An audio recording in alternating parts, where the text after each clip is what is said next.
He ghosted me for a month, then said he couldn't trust me because I opened a dating app while he was actively on it. So I turned his own lies into the most polite, devastating revenge he never saw coming. He vanished for a month. No calls, no texts, no explanation. I finally opened a dating app just to stop feeling insane, and there he was, smiling at strangers like I never existed. When I asked for a conversation, he said he'd get back to me. He didn't. Then, on Father's Day, he reappeared to say he could no longer trust me. That was the moment I stopped crying and started planning. If you've ever been ghosted and then blamed for having boundaries, hit like. Subscribe if you believe calm. Factual accountability is the cleanest revenge. This is the story of how I stopped begging, started thinking, and let the truth do the heavy lifting. I used to think love failed with a bang. Doors slammed, words hurled, plates shattered like punctuation. But this failure moved like fog. Silent, damp. It crawled under my door and sat on my chest at 3 a.m. Heavy in a way you can't name when the room is dark that we'd known each other for years. Off and on, two people orbiting the same city but never landing. We reconnected last July and fell into something that looked like a soft place to land. Daily check-ins, long messages, plans that stretched past next weekend. He called me his partner like the word had weight. My phone lit up with good mornings and good nights, and the hours in between. Some days he was an hour away, some days I was. It was inconvenient in the cute way that makes you feel chosen, like effort is the currency of affection. August arrived with heat that made the air feel woolly. I texted him a photo of my desk, half productivity, half ridiculous chaos, Post-its, a mug with a chipped lip, a half-finished handmade gift I'd started for him. The kind of present that takes time and quiet patience and the belief that someone will be there to receive it. He sent back a voice note about his day, kids' schedules, a meeting that ate his afternoon, the ridiculous cost of brake pads. His voice had that warmth that sinks under your skin and stays. And then, nothing.at first, I blamed the signal. Coverage is spotty on country roads. Sometimes voice notes hang in limbo. No worries, I texted. Call when you can. Hope your day's not too crazy. I put my phone face down because love taught me not to be clingy. The screen stayed still.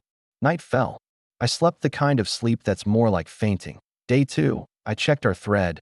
Teal bubbles, timestamps, my own optimism piling up like laundry. Thinking of you. Hope everything's okay. If you're overwhelmed, I can give you space. You know how you start bargaining with a void. You pretend it's a person who can answer. By day 4, I placed the phone on the kitchen island and watched it like a door that might open. I sent one call. It rang, then flipped to voicemail, that familiar end-of-the-line tone. I didn't leave a message. I told myself it was dignity. The truth was simpler. I didn't know what to say that didn't taste like pleading. Week 2. I tried to calibrate my concerns so I wouldn't seem hysterical. A few texts spaced like stitches. I recorded a voice note, deleted it, recorded again. Hey, I'm not trying to crowd you. I'm just worried. Please let me know you're okay. I was measuring my worth in how little space I could take up. That was the first fracture, mistaking silence for a test of patience, when it was really a verdict. Week 3, I got the kind of news that changes the shape of your life. The email I'd been waiting for blinked into my inbox and shifted everything on my horizon. I screamed into a pillow, did the inelegant victory dance you do when no one is watching, then opened our thread and typed breathless joy. I wanted his voice in my kitchen, his laugh bouncing off the cabinets. He didn't respond. Joy evaporated like steam. I read the email 3 more times like it might replace the missing thing. Week 4 went by like a long hallway with the same door at the end. I walked toward it over and over, tried the handle, found it locked. I stopped texting every day because it felt like leaving voicemails at an abandoned house. This next part is where people will have opinions, and they're welcome to them. I downloaded a dating app. Not to fall in love. Not to catalog faces. Just to stand in a digital room where I wasn't invisible. I built a gentle profile. Honest, a little wry. A picture where my eyes look like they know a secret. I let it go live for a few days. My thumb hovered over pause so often I could feel the click in my tendons that a familiar face slid past like a slap. His profile photo, the hiking trail I remembered, the ball cap, the smile that had been pointed at me 2 weeks ago, sat in my hand like evidence. You know that cold that starts under your ribs and spreads? I stared until my vision blurred, until the algorithm thought I was transfixed and fed me more strangers. He was there, present, choosing. He wasn't lost in some canyon of work. He wasn't in the hospital. He wasn't without signal. He was simply elsewhere. I paused my profile and put my phone on the table like it might burn the wood. Shame is a shapeshifter. It will tell you that other people's choices say something about your worth. I poured water, took a sip, felt it hit my stomach like a stone. I told myself the story I needed to sleep. Maybe there's a misunderstanding. Maybe he panicked. Maybe he'll explain. Week 5, Father's Day. I wrote a simple message. Happy Father's Day. I'll finish the handmade gift I was working on. It wasn't bait. It was kindness toward the person I had believed he was. Miracle. My phone lit with his name. A text. I thought you had, understandably, given up on me. I read it 3 times. The heart emoji bandage sat there like a sticker on a leaking pipe. No, I typed. Can we have a conversation? I'll get back to you. He replied that he did not. Time hop. October. I finished the gift anyway. I wrapped it in brown paper and tied it with twine, tucked in a card that said what I was proud of in him, the pieces I'd seen and admired. Because love should leave people better, I told myself, even when it doesn't stay. I added a few small things he'd offhandedly said he needed. I mailed it that he acknowledged the package and then told me he could no longer trust me. A friend, he said, had sent him screenshots of me on a dating app after weeks of silence. A friend I'd never met. A friend who somehow forgot to mention that he was on the same app at the same time, standing under the same fluorescent light of loneliness. He said I wasn't the person he thought I was. That was the second fracture. Not that he lied. Men are human. Humans lie. But the way he twisted his absence into my blame. Olympic-level gymnastics, knees locked, arms up, sticking the landing on my chest. That I stared at his message until the words unhooked themselves from meaning. Then I put the phone down very gently, like it was sleeping, and sat in the deep quiet you reach right before a decision. The first tear surprised me. The second did not. I cried for the woman who waited for kindness that never arrived. I cried for the present, the time, the hope. And when I was done, eyes swollen, throat raw, I made tea. I cleaned the counter. I folded the kitchen towels. I slept like someone whose body has finally finished protesting. In the morning, I did not text him. I wrote instead. I wrote down what had happened. Dates, messages, silences. Not to litigate. To see it, all at once, without the fog of wanting. Patterns emerge when you put them side by side. A month of silence is an answer. When I finished, I looked at what I had written. Then I did something very small that felt very big. I stopped explaining myself to people who benefited from not understanding. That decision should have been the end. But if this story ended there, you wouldn't be here.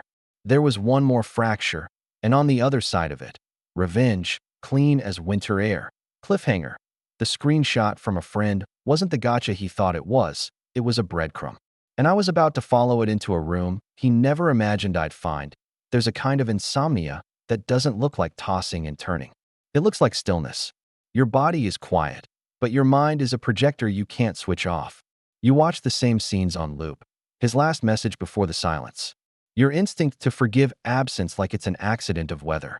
The moment you saw his profile on the app, a lightning flash that lit the whole field for 1 second, showing you where you stood. I tried to be normal. I went to work. I made lists. I called my sister and talked about nothing for 20 minutes like a person whose life was fine. My hands were steady, but my chest was a fist. You know what's cruel? How the body keeps loving after the mind has finished. Muscle memory is stubborn. I'd boil water and find myself setting out 2 mugs. I'd walk past a hoodie in my closet, his, left on the back of a chair, and pause like a dog hearing a far-off whistle. I decided to do a thing therapists like, reality testing. If I was being dramatic, the facts would calm me. If I was being minimized, the facts would indict that, too. I pulled our message thread and saved it.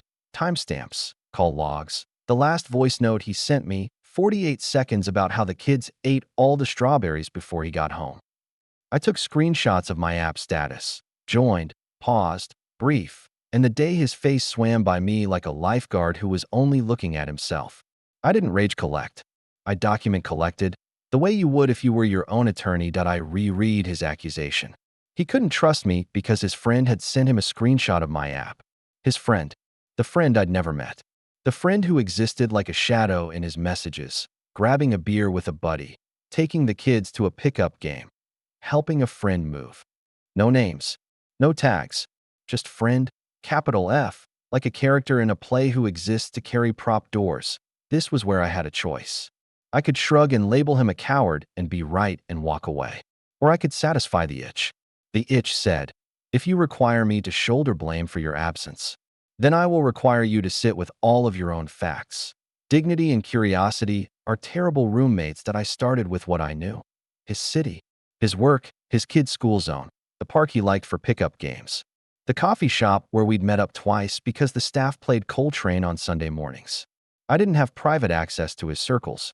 I had something better, the open-source tangle of regular life. Venues tag teams on their socials. Parent groups post flyers. Pickup games turn into Saturday leagues with rosters and t-shirt sponsors. If you know where to look, a community will tell you its story. The coffee shop was my first breadcrumb. Their Instagram showed a cheerful barista holding up a fundraiser poster for the local youth sports association. Scrolling, photos of latte art, a dog in a sweater, a smiling cluster of dads in numbered tees celebrating a season-end game. I tapped to see the list of tags. There it was, the association's page. I clicked point 9 posts down, a photo of coaches and volunteers at a family day, a caption thanking players, parents, and friends, and then a carousel slide with names, first names only, of volunteers who logged the most hours. His first name was there. So was another name I recognized from a story he'd told me once about a guy who broke his toe tripping over a sideline cone. A name I'd put no weight on until silence forced me to dot. I searched the toe breaker's name. He was tagged in a picture at a neighborhood block party, the kind where the grill smoke softens the air and kids run with faces painted like tigers. He stood with 3 other men, red cups in hand. The caption tagged their neighborhood group. I clicked. Flyers for potlucks, leaf collection schedules, a post congratulating a resident on organizing a Father's Day toy drive. The organizer's name matched the toe breaker. There, in the comments, were a few parents thanking him. One handle, in particular, had a user icon that looked familiar. I tapped through. Her profile was private. Her bio mentioned the school PTA and a small business selling handmade ceramics. She had a link. The link led to a tiny Shopify, mugs and bowls glazed in ocean colors, the kind of craft that wears time on its surface. That I stared at the screen. The lace of community is ordinary and intimate, like a sweater your grandmother knitted, snug, dense, easy to snag if you aren't careful. I wasn't going to yank. I was going to find one thread and follow it. The PDA had a public page. I spent an hour reading minutes, names thanking other names, a Thanksgiving pie fundraiser sponsored by the same youth sports association. If I weren't heart-bruised, it would have been soothing. All these small kindnesses repeated until they made a neighborhood point 2 nights later, a new post. Community thank you night at the coffee shop. Coaches, volunteers, parents, everyone who had contributed to the summer programs would be recognized. Photos from the year would run on a projector. There would be music, cookies. It was a place where his world gathered with name tags and paper plates that I stared at the RSVP button as if it might blink. My heart pounded, not from the prospect of seeing him, from the possibility of seeing the people who shaped the stories I'd been told, the ones whose existence I had been asked to accept without ever being introduced. If there was a friend who policed trust with screenshots, they would be there, laughing, eating a snickerdoodle. I didn't click RSVP. This wasn't a movie. I wasn't going to storm a coffee shop with printed screenshots and righteous speech. That's not justice. That's theater. But the event mattered because it told me a thing I needed to know. He wasn't a hermit in crisis. He was active. He was present. He was in rooms. The story changed shape in my hands. That night, just before sleep, a thought like the soft click of a lock. He'd said a friend sent him my dating app screenshot, which meant at least one of his friends was also on the dating app, browsing, matching, or at the very least people watching. The hypocrisy wasn't a personal quirk. It was the culture of the room. Men who considered themselves family men, community men, father of the year men, and also men who swiped between games, then used a woman's attempt to move on as proof she wasn't worth kindness. A social geometry problem disguised as romance that I put my phone down and stared at the ceiling until the streetlight drew a rectangle of white above my bed. I could feel a plan assembling itself molecule by molecule, like sugar dissolving in hot water. Not a bomb.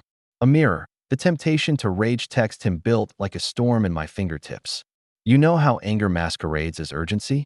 It tells you to act now, to escalate, to get big. All the best plans I've ever made have arrived in a whisper. So I did the least dramatic, most decisive thing I could. I wrote one line on a blank page. What would it look like to let his own choices introduce themselves to his own life? I didn't have power over him. I had power over the story. I had the truth, and I had time, and I had the patience he mistook for weakness. The next morning, I started to gather threads with the gentleness of someone mending. I wasn't going to stalk. I wasn't going to embarrass anybody in front of their kids. I was going to build a quiet, unignorable picture and deliver it where accountability actually lives.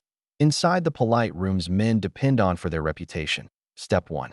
I created a simple document, a timeline of our July to October arc, with dates, number of outreach attempts, his no-reply streak.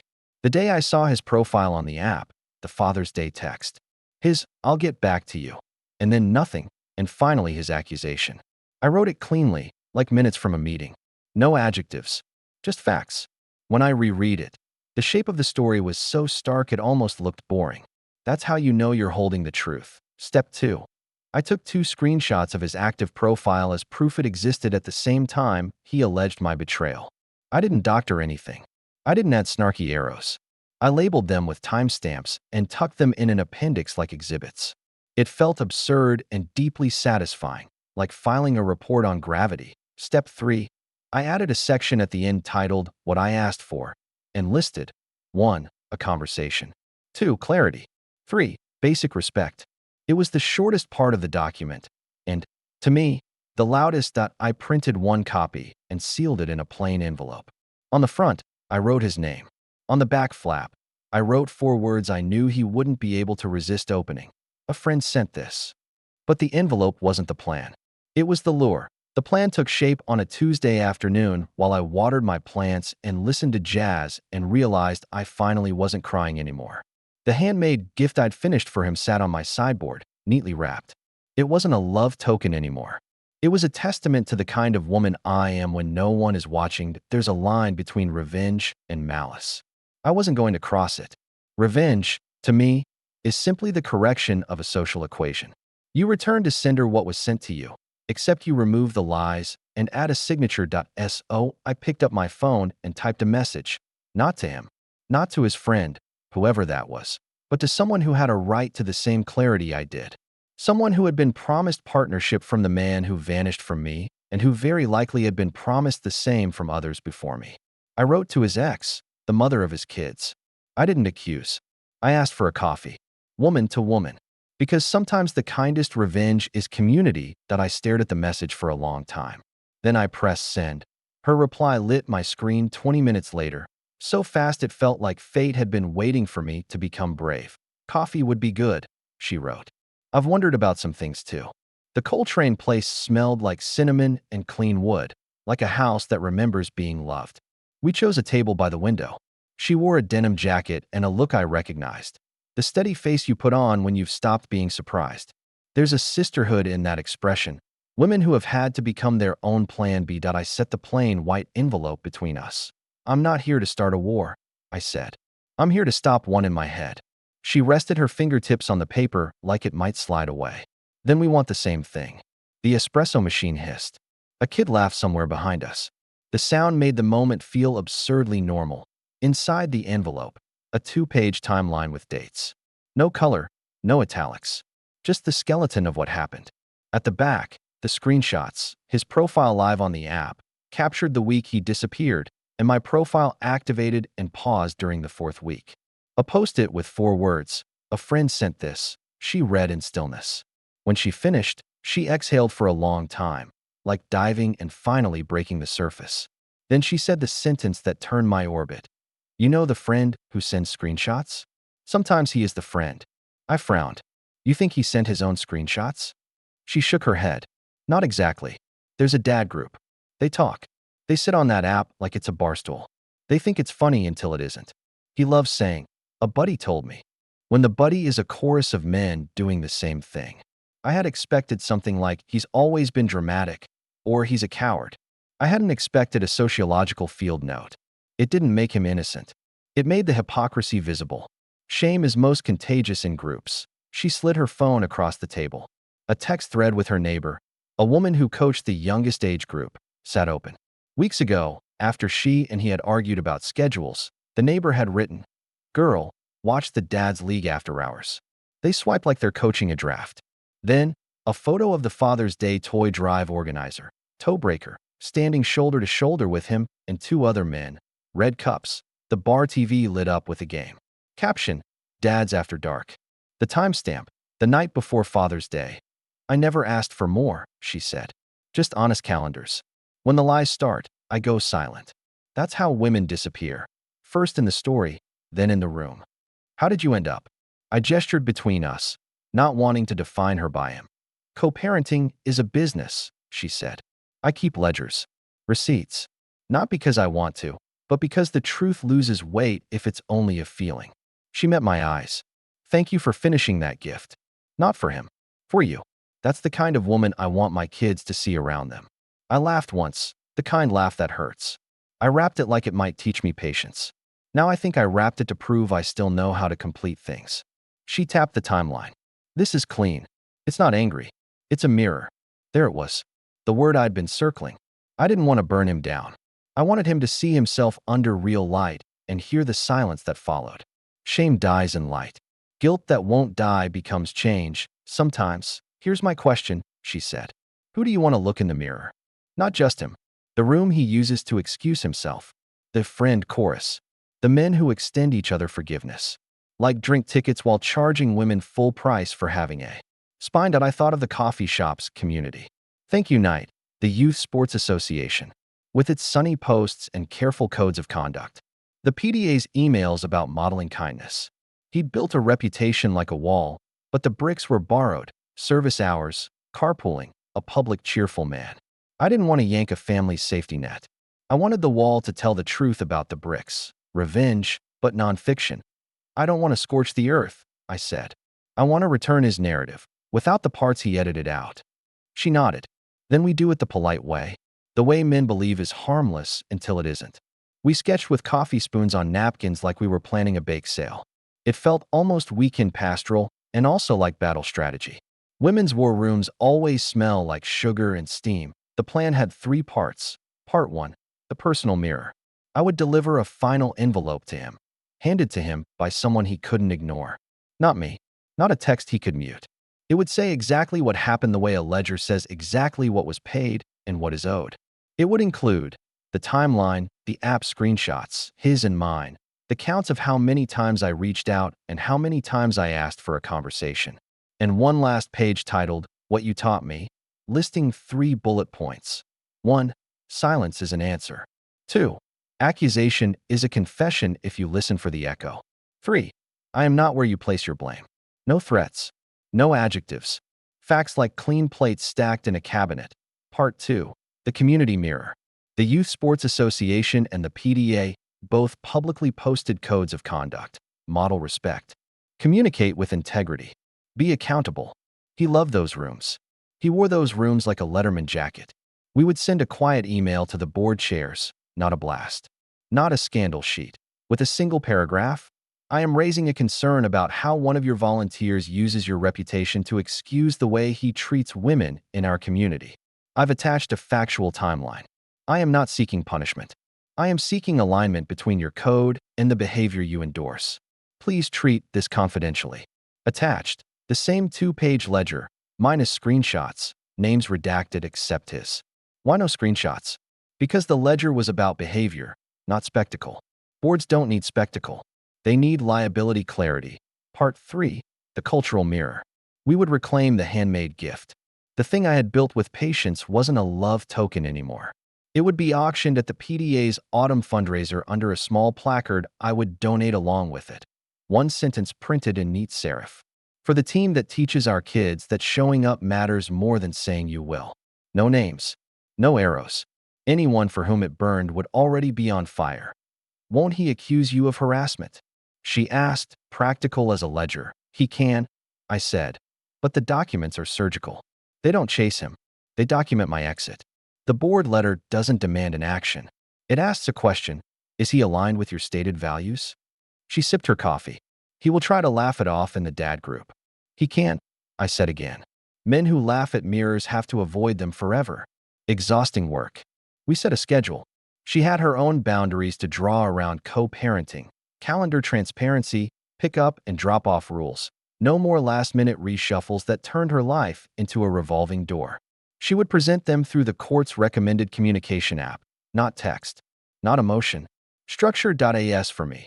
I went home and built the envelopes like I was packing parachutes that I wrote my cover letter to the boards in the most boring language I could find.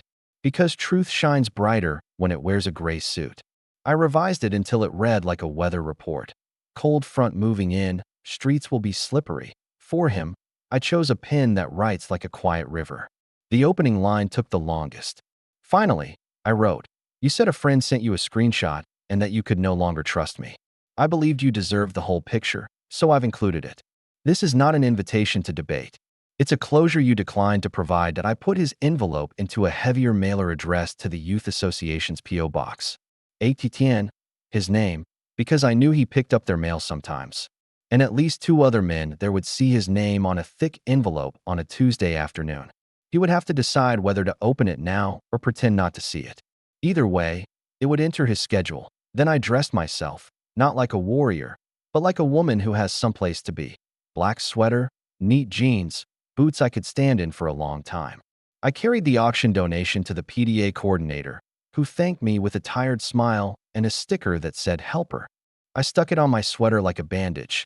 That night, I slept. Not perfectly, but the kind where your body trusts the ground again. For 3 days, nothing happened. It was a relief. It was unnerving. I watered my plants. I made soup. I talked to a friend about a podcast, the kind of talk that reminds you your life has always been bigger than the story that hurt you. On Saturday morning. At the youth sports fields, orange leaves skittered across the grass like paper birds. I wasn't there to spy. I was there to watch my friend's daughter play because she asked me to come. I sat on the bleachers wrapped in a scarf and anonymity. He arrived like a man who lives outside his own head, striding, laughing, greeting, a hand on a shoulder here, a wave there. He looked good.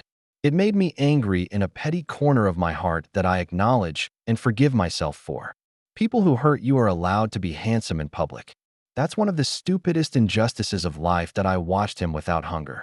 That felt like a miracle. 5 minutes before halftime, Toebreaker materialized at the edge of the field. He said something low. My ex. Yes, I'll call him that now. Shifted.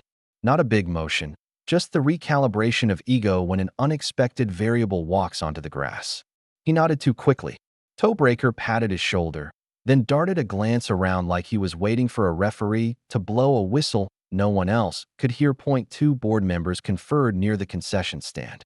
The way people confer when something unglamorous needs doing. Clipboard posture. Hands in pockets. Head tilts. No one pointed. No one gestured toward me. I was a ghost in a seat with a cheap coffee and an old scarf and a heart rate that had finally come home. On my way back to the car, my phone buzzed. A new email. Subject, thank you for your note. It was from the board chair. Short, calm, professional. We appreciate your thoughtful message and the clarity of documentation. We take our code seriously and have a process for following up with volunteers. We will handle this confidentially.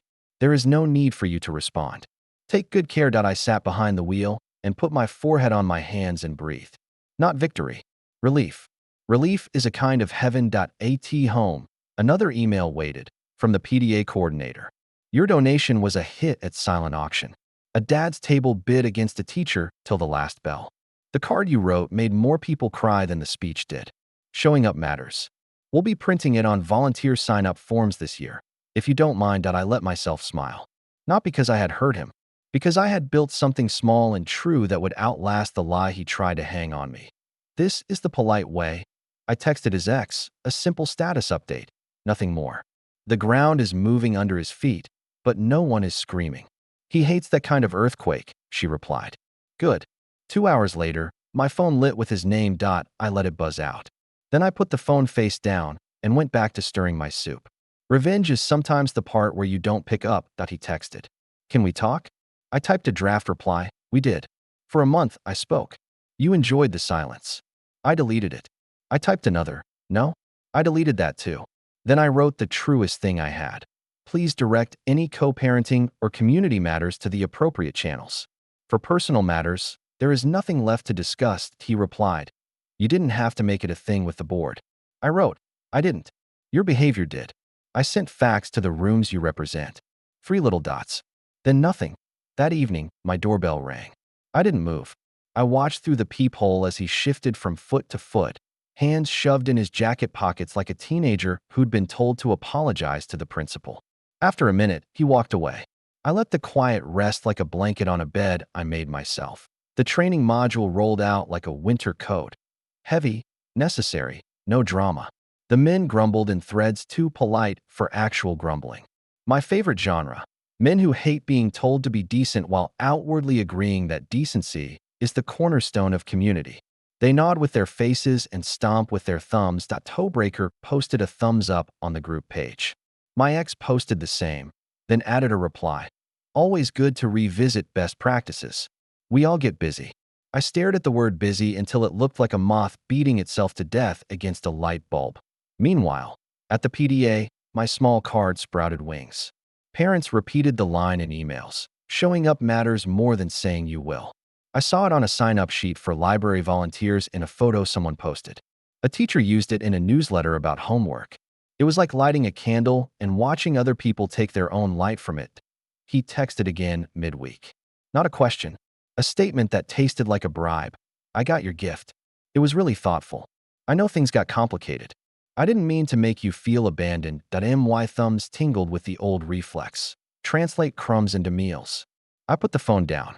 I walked a circle in my living room and stood in the patch of sun that moves across the floor like a tide. Then I picked the phone back up and wrote, I didn't feel abandoned. I was. My gift wasn't for you anymore. It was for my future self, who finishes what she starts. Take care, he wrote. That's harsh. I wrote, that's accurate. He didn't reply. Friday night. The coffee shop hosted the community thank you night I had seen on Instagram. I went because I wanted to live in my own neighborhood without flinching. A band in the corner made the air shimmer. People clapped at the slideshow. Children stole extra cookies and ran in slow, guilty circles. It was a postcard version of the town, and I wanted to hold a corner of it between my fingers and feel the texture. He was there. Of course he was. The Letterman jacket still fit. He laughed at the right moments. He carried a container of brownies someone's grandmother had sent. I could have left. I stayed. I stood next to the PDA coordinator, who squeezed my elbow when the slide with the auction items flashed. There was my donated gift, held up by the teacher who won the bid, smiling like it would live on a mantle and catch afternoon light. The board chair took the mic for 2 minutes. She thanked everyone. She mentioned the training module, framed it like a generosity to ourselves. We're all better when we practice the thing we tell our kids. Say what you mean. Do what you say, and if you hurt someone, repair it. The room murmured the way rooms do when truth is served without salt. Not applause. Recognition. He glanced around, jaw set. He knew. Not that it was me. That there were limits now. That the room he loved had new mirrors that I left before the raffle. On the sidewalk, October was rehearsing winter. My breath came in small clouds. I felt unexpectedly light. The way you do when you stop carrying the couch alone and put it down where it belongs. The next week, his ex sent me a screenshot from the co-parenting app. He had accepted the new calendar boundaries without comment. Pickup times became pickup times. Her Sundays stopped bleeding into Mondays. When she thanked him for the smooth handoff, he wrote back, working on being better. Women know not to trust that sentence right away. We also know it's the only sentence that ever precedes actual change. 2 Saturdays later, at the fields, Toebreaker jogged up beside him. They did the male version of a huddle. Toebreaker's gestures were bigger than the talk required. My ex kept his hands in his pockets like he was learning to use them for holding instead of pointing. They spotted me. Toebreaker's mouth twisted. My ex's didn't. He lifted 2 fingers in a small, neutral hello. Not an invitation. An acknowledgement. I gave him nothing back but the absence of fear. That afternoon, my doorbell rang. This time, it was a delivery, a small box. Inside, my handmade gift. The one that had sold at auction. and then found its way back to my address because the teacher had asked the coordinator who had donated it. Beneath the tissue paper lay a note in block-printed carefulness. For the maker, you taught my class the difference between trying and doing. Thank you for the sentence. We say it before tests now. The note had 3 tiny signatures in crayon at the bottom. Names I didn't know and letters that wobbled. Ava, Nico, Liam.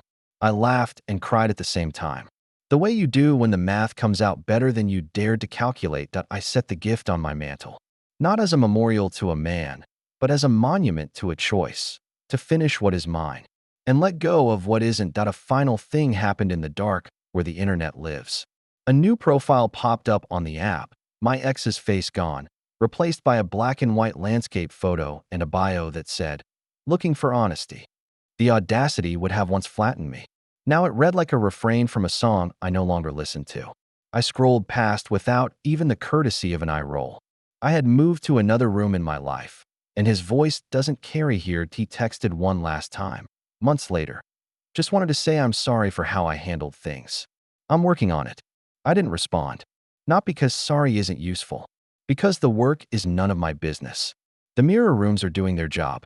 The board has quiet procedures. The PDA hums. The kids play. The coffee shop closes at 8, and the town sleeps. I sleep too, and the revenge? It never looked like fireworks. It looked like a ledger and a letter and a community shifting a half-inch toward the truth. It looked like me placing a gift on my own mantle and not apologizing for being the woman who made it. I wanted thunder. I got weather. Rain that swept away the chalk lines he drew around my worth. Sun that found the places shame had dampened and warmed them dry. When he said he couldn't trust me because he saw a screenshot of me on a dating app, while his own profile smiled in neon, I believed him for 1 second longer than was healthy. Then I believed the facts. And then I believed myself. The revenge was simple. I refused to be the only person carrying the truth. I handed it to him, to the rooms he uses as a costume, and to a fundraiser table where hands eager to help lifted it, and said, "We'll take it from here." He lost the comfort of his favorite story. That women are overreacting archives of feelings, and men are just busy. I don't know if he's different. That's the part of the story beyond my jurisdiction. I know his rooms are. The Youth Association now trains men to count silence as harm. The PDA prints a sentence that fits on a post-it and in a heart. Showing up matters more than saying you will. A teacher's class recites it before tests. Somewhere a kid learns that accountability isn't an attack.